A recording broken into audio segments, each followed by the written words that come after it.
Hey buds, welcome to another Project Zomboid video. My name is Damien Darkside.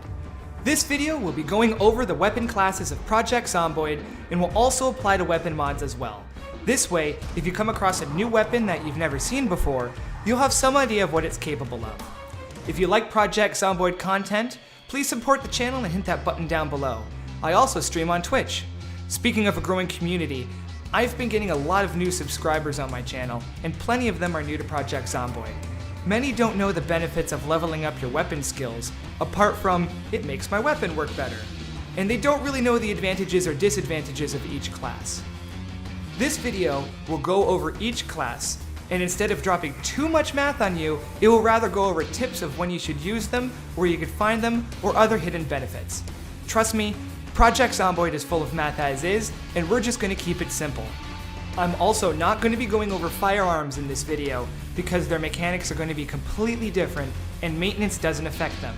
Yeah, that's right, maintenance does not affect firearm condition in Project Zomboid. That is maintained by the aiming skill. So just know that when you do level up, you'll gain about 10% more damage with the weapon. You'll also swing slightly faster, have a slight increase to the criticals added to your weapons, also known as insta-kills, and will also make your weapons last slightly longer. In this video, I'll be weapon skill level 5 in everything that I'm going to be using. This way you know what a mid to late level character looks like, and you'll have some idea of maybe the items you want to use and look for in your playthrough. So without any further delay, let's jump into it. Axes are one of the most iconic weapons in Project Zomboid, let alone zombie lore. They make amazing weapons and can easily handle a zombie or two pretty quickly. They have an average attack speed, and most weapon speeds are going to be comparable to this. They're a jack of all trades in Project Zomboid, but instead of being average in every category, they pretty much excel in every category. They have decent durability, they have a great critical hit rate and multiplier, axes can knock down zombies, and they swing pretty consistently. In fact, that's probably the most applicable word to axes: consistent. Of course, they could also be used to chop down trees and doors alike, so I highly recommend you save at least one axe on the side for utility if you can. Mods like to add survival style axes to the game, and you'll most likely find a variety of 1- and 2-handed axes that fit on your back or belt. Other benefits of axes is that they're renewable with foraging, making stone axes always accessible. So no matter what, you have more access to construction, and you can have a handy weapon as long as you can find a stick, some way to tie it together, and a stone. Another classic, we have weapons like the spiked baseball bat and the legendary unbreakable crowbar, all within the long blunt category. This weapon class has a lot of items in it, which makes finding a decent long blunt weapon pretty easy. They swing with a decent speed, sometimes a little bit slowly. However, they have a highest knockdown chance of all of the weapon classes. When zombies are knocked down, they could be walked on by other zombies too, which delays them getting up and reduces the total amount of foes you're going to be fighting temporarily. The majority of weapons in this category are going to be tool, hobby, and sport based, and most mods add in weapons that are going to be in these categories too. You're going to be finding sledgehammers and crowbars in construction sites and tool stores, while baseball bats and guitars are going to be found in sports stores and music stores respectively. You could even find a mix of all of these inside of a hobby store too. The spiked baseball bat, by the way, will almost always be a better choice instead of a regular baseball bat. It just degrades faster. The crowbar, however, has an insane health pool if you're looking for the maximum amount of health, and will pretty much outlast you in assault. This makes long blunt a great class to make into your main combat class if you're able to find 1 or 2 crowbars and a baseball bat. Zombies also rarely have one of these items shoved inside of their chests. Short blunt is the younger brother of long blunt, and it's just as varied. The larger weapons, like the pipe wrench, can still knock down zombies at a decent rate, but the hammer will have a harder time. They're still solid, however, and they're dependable weapons that can last a decent amount of time. Having a hammer on your belt as a backup weapon, or just to keep for construction, is a really good idea. You could also store one in a fanny pack, or a modded tactical vest with a screwdriver for utility. Their low weight, utility, and decent damage makes short blunt a great secondary skill for when a main weapon fails. Zombies like police and construction workers can have nightsticks and hammers on them. You could also make stone hammers through foraging and crafting. This gives you access to construction skills as well, so it makes long blunt a really good category to have on hand for its utility.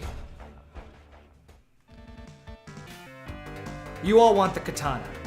Zombie bodies will have them 60 days after you've started your post-apocalyptic journey. They appear in gun shops and rarely in homes. This is the reason you have the lucky perk. It is the reason I love the lucky perk. And that is the main information you wanted from long blades, but here's the rest of it. There are 2 long blades in PZ, the machete and katana, and they're both back weapons. Don't worry though, because you'll find that a lot of mods love this weapon category. You're gonna find long swords, bayonets, scrap swords, bastard swords. Look, if it's edgy and has an edge, you bet your ass someone's gonna mod it and toss it into Project Zomboid. Regardless, the usual story with a lot of long blades is that it'll have extremely high damage, but lower durability.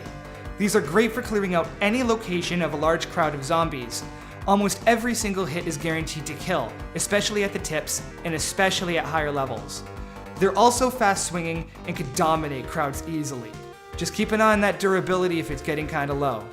So if you get these, just use them. If you're lucky enough to get one before the helicopter event though, save it for that.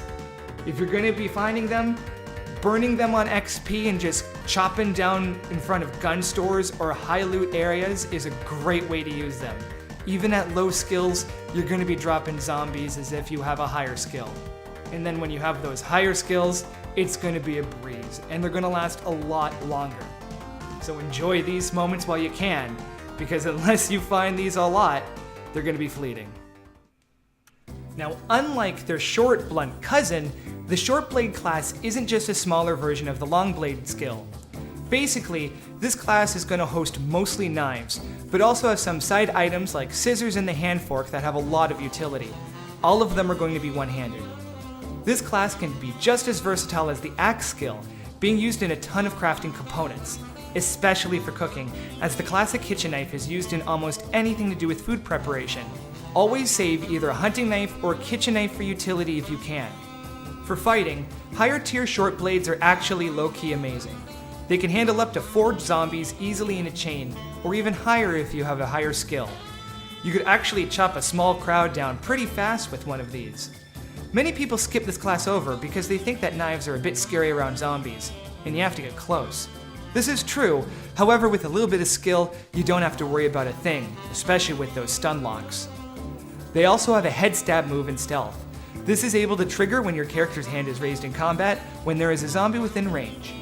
Please keep in mind that when you are in combat, it's going to usually be the last enemy that this will trigger on.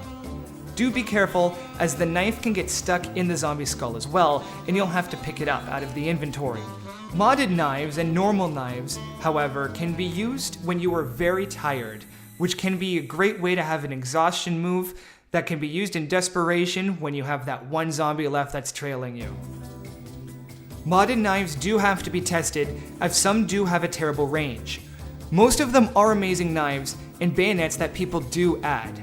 A lot of survival mods also like to add knives for utility, so you could use those for recipes as well. And finally, you can craft stone knives, and you can use those as weapons or for crafting too, so you can get an unlimited amount of them as long as you find the materials through foraging. Spears are OP. They're also one of my favorite weapon classes, and they could seriously be overpowered. I'm not joking. Spears have a really good long range, decent attacks, but low durability. This is countered, however, by many of them being craftable. If you save a hunting knife or even craft a stone knife, you can make spears from planks and sticks. If you have extra junk items like bread knives, letter openers, and screwdrivers from zombies, you could also use them to make better spears. Spears also have a few extra abilities that set them apart from any other class. They can stab through metal chain fences and kill zombies on the other side safely. They have 2 separate insta-kill animations as well. The first is the classic spear lunge that your character will usually perform when only one zombie is in combat with you. The second animation is used when you are going to be very tired, or when you don't do maximum damage to a zombie, and it will drain the rest of their health while they fall forward. So if you see a zombie fall forward, it'll take a half a second and you'll see an extra bit of blood spurt out. You just killed a zombie that had less than maximum health taken away, and you insta-killed them. Congrats. And that, buds, pretty much covers all the main classes in Project Zomboid, as well as information that applies to modded weapons too.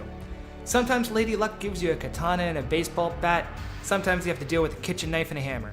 However, I do hope that after seeing this video, you're able to be a bit more informed of what the heck you just picked up and what to expect from it. I do suggest that taking a few test swings with the weapon outside of combat to get a feel of how fast it is a really good idea. Then, only engage a few zombies at a time when starting out. You'll have an idea of the weapon's capabilities, and you won't have to worry about panicking when there's a massive horde coming at your face. Thank you all for coming out to the videos and considering subscribing. You guys are absolutely amazing, and it's been a blast to make this for you. See you guys in the next video.